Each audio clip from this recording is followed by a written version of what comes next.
Assalamualaikum warahmatullahi wabarakatuh. Perkenalkan, nama saya Aldi Akbar Wibowo. Saya merupakan mahasiswa Ilmu Pendidikan Agama Islam kelas 5A dari Fakultas Pendidikan Ilmu Pengetahuan Sosial Universitas Pendidikan Indonesia dengan NIM 1902354.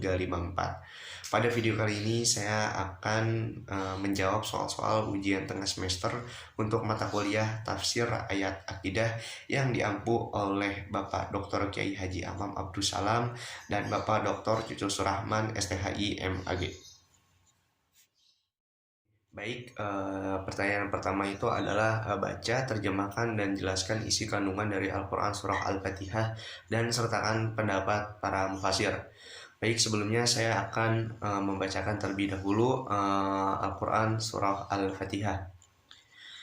A'udzu billahi minasyaitonir rajim. Bismillahirrahmanirrahim. Alhamdulillahi rabbil alamin.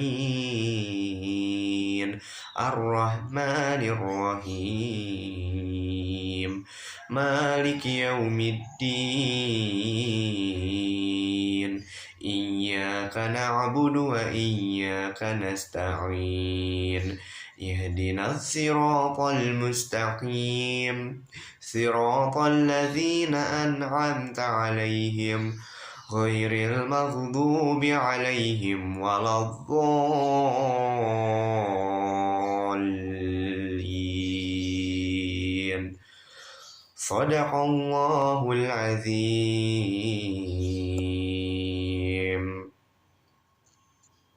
Artinya, dengan menyebut nama Allah yang Maha Pengasih lagi Maha Penyayang, segala puji bagi Allah, Tuhan seluruh alam, yang Maha Pengasih lagi Maha Penyayang, pemilik hari pembalasan.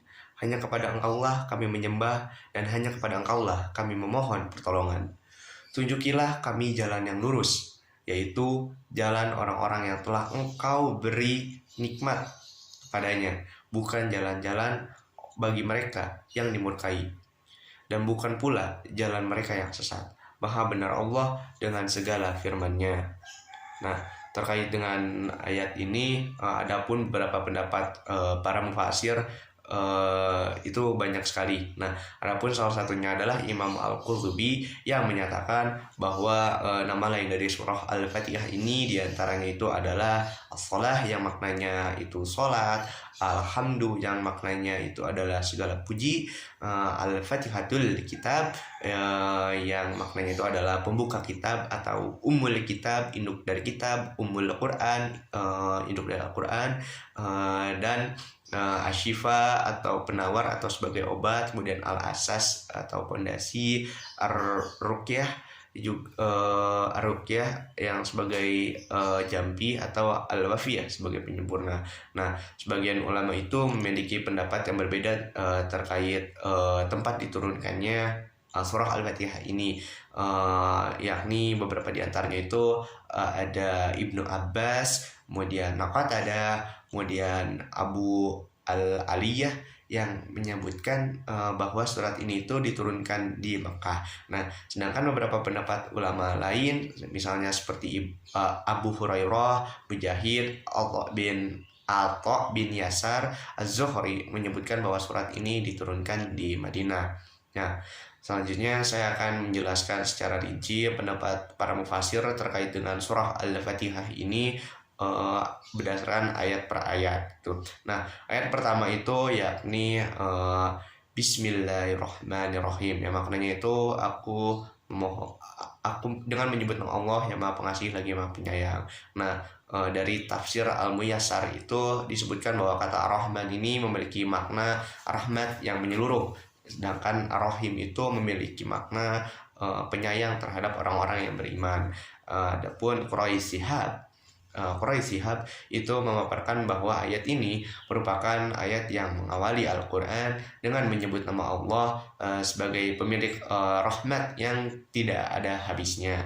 Sehingga dari ayat pertama ini kita simak bahwa Allah Subhanahu wa Ta'ala itu memberikan rahmat kepada seluruh umatnya, yang mana rahmat itu tadi bersifat umum, dan Allah juga memberikan kasih sayang, namun kasih sayang ini khusus pada orang-orang yang beriman, yakni para kaum muslimin.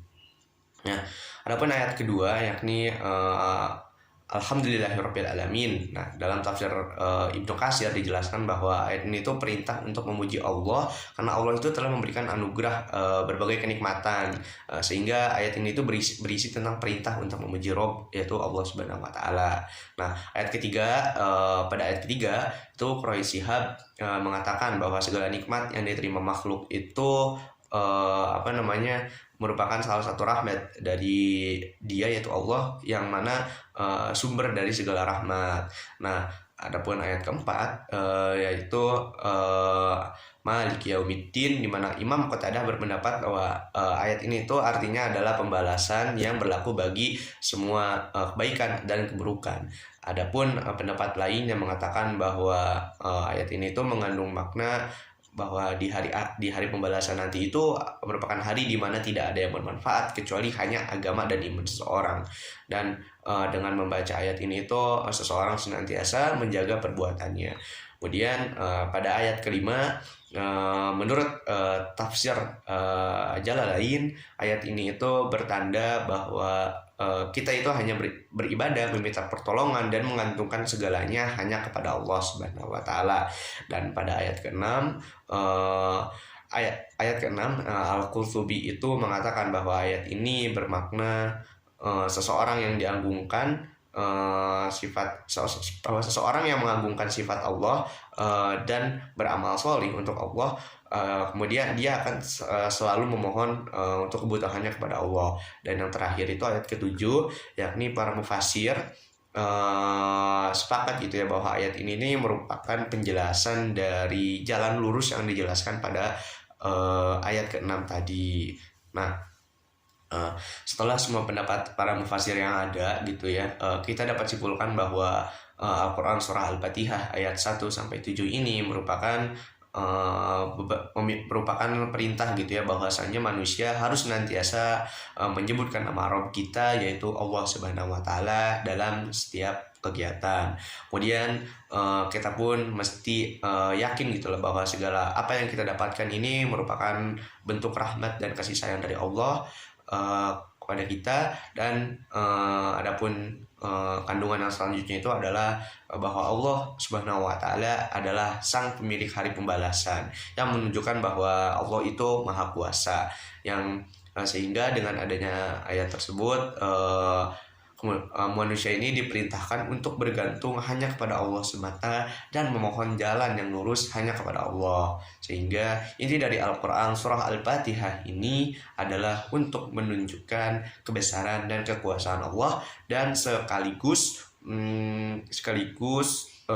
perintah manusia agar beribadah, memohon pertolongan, dan juga memohon jalan yang lurus hanya kepada Allah Subhanahu wa Ta'ala semata. Baik, pertanyaan yang kedua itu adalah bacakan, terjemahkan, dan jelaskan isi kandungan Al-Quran Surah Al-Alaq ayat 1 sampai dengan ayat 8, sertakan pendapat para mufasir. Saya akan membacakan terlebih dahulu Al-Quran Surah Al-Alaq ayat 1 sampai dengan 8. A'udzu billahi minasy syaithanir rajim. Bismillahirrahmanirrahim. Iqra' bismi rabbikal ladzi khalaq.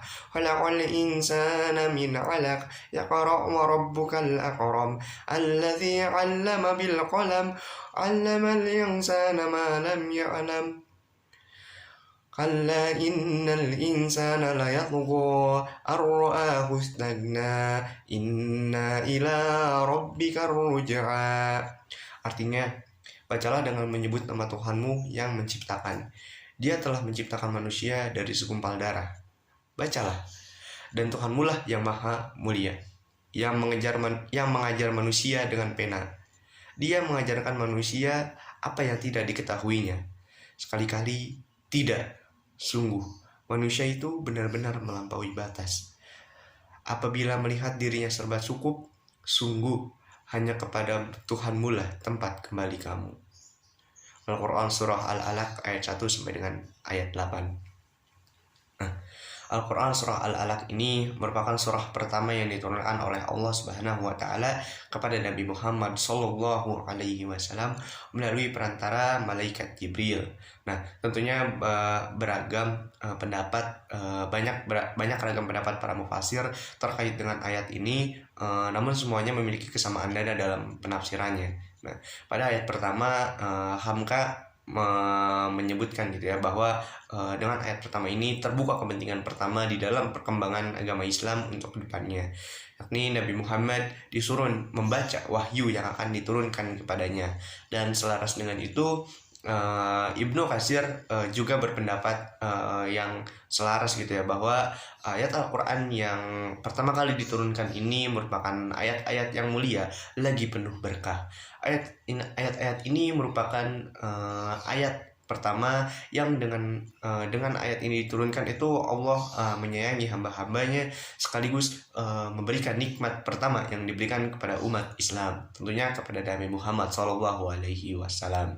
Dengan demikian, membaca dan mendalami ayat-ayat Allah itu merupakan sesuatu nikmat yang diperoleh dari ridho Allah Subhanahu wa Ta'ala, yaitu ilmu yang sesuatunya yang ilmu yang bermanfaat bagi manusia. Nah, kemudian adapun pada ayat kedua dijelaskan dalam tafsir Jalalain bahwasanya Allah Subhanahu wa Ta'ala telah menciptakan manusia dari alaq. Alaq ini merupakan bentuk jamak dari lafal alaqah yang artinya itu segumpal darah yang kental gitu. Dan bahwasanya di antara kemurahan Allah Subhanahu wa Ta'ala adalah mengajarkan kepada manusia apa yang tidak diketahuinya, dan dengan demikian Allah Subhanahu wa Ta'ala itu telah memuliakan manusia dengan ilmu. Dan di dalam ayat ini pula mengandung peringatan tentang awal penciptaan manusia atau awal mula penciptaan manusia yang berasal dari segumpal darah. Dan ini merupakan salah satu kekuasaan dari Allah Subhanahu wa Ta'ala yang mengajarkan manusia dari segala sesuatu yang tidak mengetahui, kemudian memuliakan manusia dengan ilmu sehingga tahu segalanya. Nah, kemudian pada ayat yang ketiga, Allah itu meminta manusia membaca lagi. Artinya kata Iqra itu disebutkan pada ayat ketiga, yang mengandung arti bahwa membaca ini yang akan membawakan ilmu dan iman itu perlu dilakukan berkali-kali, minimal 2 kali gitu. Dan bila Al-Quran atau Al-Qalam ini dibaca dan diselidiki berkali-kali, maka manusia akan menemukan bahwa Allah itu Maha Pemurah, dan Allah mencurahkan segala pengetahuan di dalam Al-Quran ini untuk memperkokoh keimanan manusia kepada Allah Subhanahu wa Ta'ala. Dan kemudian pada ayat keempat dan kelima, Allah mengajari manusia dengan menggunakan alat tulis, yang mana makna mengajari di sini adalah memberikan kemampuan menulis kepada Nabi Muhammad SAW. Dan ini merupakan salah satu karunia juga dari Allah Subhanahu wa Ta'ala. Nah, menurut Ibnu Katsir, bahwa 5 ayat pertama ini merupakan ayat-ayat yang sangat mulia dan diberkahi oleh Allah, karena yang mana pada 5 ayat ini merupakan rahmat yang pertama Allah anugerahkan kepada Nabi Muhammad, dan sekaligus nikmat pertama yang diberikan kepada Nabi Muhammad. Dan di dalam ayat-ayat kelima pertama ini ada informasi terkait tentang penciptaan manusia yang berawal dari segumpal darah, dan ini hal itu merupakan salah satu wujud kemuliaan dan kemurahan Allah Subhanahu wa Ta'ala. Dan Allah pun memuliakan manusia dengan ilmu. Ilmu itu adalah kemuliaan dan kelebihan khusus yang hanya dimiliki oleh manusia, bahkan malaikat pun tidak memilikinya. Nah, kemudian pada ayat ke-6 dan ayat ke-7, Allah menyesali perbuatan manusia yang cenderung lupa diri sehingga melakukan berbagai tindakan yang melampaui batas, yaitu kafir dan sewenang-wenang terhadap kemampuan dirinya. Dan kecenderungan ini merupakan merupakan satu hal yang biasa terjadi ketika manusia telah berkecukupan, dan dengan demikian yaitu manusia itu berpikir tidak perlu beriman dan berani melanggar hukum-hukum Allah. Begitu juga sudah merasa cukup gitu, ia merasa bahwa tidak butuh orang lain dan kehidupannya itu cenderung bertindak sewenang-wenang kepada orang lain. Dan yang terakhir yakni ayat ke-8. Pada ayat ke-8 ini Ibnu Katsir menjelaskan bahwa maksud ayat ini adalah bahwa Allah itu merupakan satu-satunya tempat kita kembali, dan Dia akan menghisab kita, menghisab sumber dan penggunaan harta kita selama di dunia. Dan adapun tempat kembali yang dimaksud di sini adalah hari akhir nanti, di mana manusia dikumpulkan pada yaumul mahsyar. Dan dari beberapa penjelasan tadi ada beberapa inti kandungan gitu ya dari Al-Qur'an surah Al-Alaq ayat 1 sampai 8. Yang pertama itu menanamkan keimanan tentang rububiyah kepada Allah, yang kedua itu tentang beriman kepada Rasul, kemudian yang ketiga itu beriman kepada nama-nama dan sifat Allah, dan yang keempat itu beriman kepada hari pembahasan kelak. Nah, seperti itu untuk jawaban nomor 2-nya. Oke, saya akan menjawab pertanyaan nomor 3, yakni baca, terjemahkan dan jelaskan isi kandungan Al-Quran surah Al-Kafirun sertakan pendapat para mufasir. A'udzu billahi minasyaitonir rajim. Bismillahirrahmanirrahim. Qul ya ayyuhal kafirun la a'budu ma ta'budun wa la antum 'abiduna ma a'bud wa la ana 'abidum ma 'abadtum wa la antum 'abiduna ma a'bud lakum dinukum waliyadin. Artinya, katakanlah Muhammad, wahai orang-orang yang kafir, aku tidak akan menyembah apa yang kamu sembah, dan kamu bukan penyembah apa yang aku sembah. Dan aku, yaitu Muhammad, tidak pernah menjadi penyembah apa yang kamu sembah. Dan kamu tidak pernah pula menjadi penyembah apa yang aku sembah. Untukmu agamamu, dan untukku agamaku. Al-Quran surah Al-Kafirun ayat 1 sampai dengan ayat 6. Maha benar Allah dengan segala firman-Nya. Nah, adapun beberapa pendapat dari para mufasir terkait dengan surah Al-Kafirun ini, yang pertama itu At-Tabari ya. At-Tabari ini menjelaskan bahwa terkait dengan ayat 1 dan ayat ke-6. Nah, menurut At-Tabari ayat pertama ini menjelaskan ayat pertama ini menegaskan bahwa agar orang-orang kafir Quraisy itu berputus asa untuk mengejar Rasul dan membujuk Rasul untuk masuk ke agama mereka.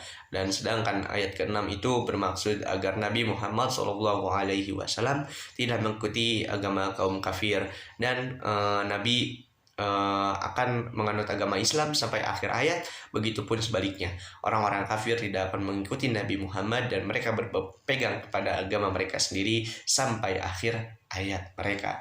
Nah, adapun dalam tafsir Al-Azhar gitu ya, disebutkan oleh Hamka itu mengatakan bahwa ayat 1 sampai dengan ayat 5 ini sama dengan penjelasan yang diberikan oleh Muhammad Abduh, yang maknanya itu bahwa tauhid itu atau mengesahkan Allah itu sekali-kali tidak dapat dikompromikan dan tidak dapat dicampur adukan dengan syirik. Tauhid ini itu telah didamaikan dengan syirik, artinya jika tauhid bercampur dengan syirik, maka syirik itu menang. Nah, menurut As-Siddiqi, surah ini itu menjelaskan bahwa Allah Subhanahu wa taala dan kaum muslimin itu sebagai umatnya tidak sama dengan Tuhan yang dipuja-puja oleh orang syirik. Nah, demikian pula ibadah yang dilakukan oleh Nabi Muhammad dan umat Islam yang harus berdasarkan keikhlasan dan keimanan yang bersih tanpa memperserikatkan Allah Subhanahu wa taala dengan yang lainnya. Dan hal tadi itu berbeda dengan ibadah orang-orang musyrik. Nah, kemudian Ibnu Katsir mengatakan bahwa surah ini menjadi kekuatan bagi Nabi Muhammad SAW untuk berlepas diri dari perbuatan yang dikerjakan oleh orang-orang musyrik, dan sekaligus perintah kepada umat muslim untuk selalu berbuat ikhlas dan mengesahkan segalanya hanya kepada Allah Subhanahu wa taala, dan tidak ada jalan untuk pengabdi kepada Allah kecuali hanya mengikuti risalah yang dibawa dan diikuti oleh Nabi Muhammad SAW. Dan Boy Hamka menyebutkan meringkas ayat ini dengan memberikan penjelasan terkait dengan pedoman yang diikuti oleh Nabi Muhammad, yaitu bahwa akidah itu tidak dapat didamaikan, tauhid dan syirik itu tidak dapat dipertemukan. Kalau yang hendak dipersatukan dengan yang batil, maka yang batil itu yang dianggap sebagai pemenang. Oleh karena itu, akidah dan tauhid itu tidak mengenal istilah menyesuaikan atau cocokologi dengan tauhid yang lain atau akidah yang lain atau teologi yang lain. Dan dari beberapa penjelasan tersebut kita dapat dapat menyimpulkan beberapa inti kandungan. Misalnya seperti satu itu penolakan secara tegas kepada kaum kafir untuk menyembah berhala walau hanya sesaat, dan kemudian untuk menunjukkan perbedaan antara adanya sesembahan antara kaum muslim dengan kaum kafir sehingga tidak ada kompromi di antara keduanya terkait dengan akidah. Kemudian ketiga, tidak ada perpaduan antara dua akidah yang berbeda. Yang keempat itu adanya ajaran toleransi agar tidak memaksa orang dalam hal akidah dan ibadah. Dan yang kelima ini merupakan sebuah pilihan. Mendapatkan agama itu merupakan sebuah pilihan, sehingga setiap manusia akan mendapatkan balasan sesuai dengan pilihan yang dia ambil itu. Nah, mungkin itu saja penjelasan saya untuk UTS Tafsir Ayat Akidah. Sekian, terima kasih. Wassalamualaikum warahmatullahi wabarakatuh.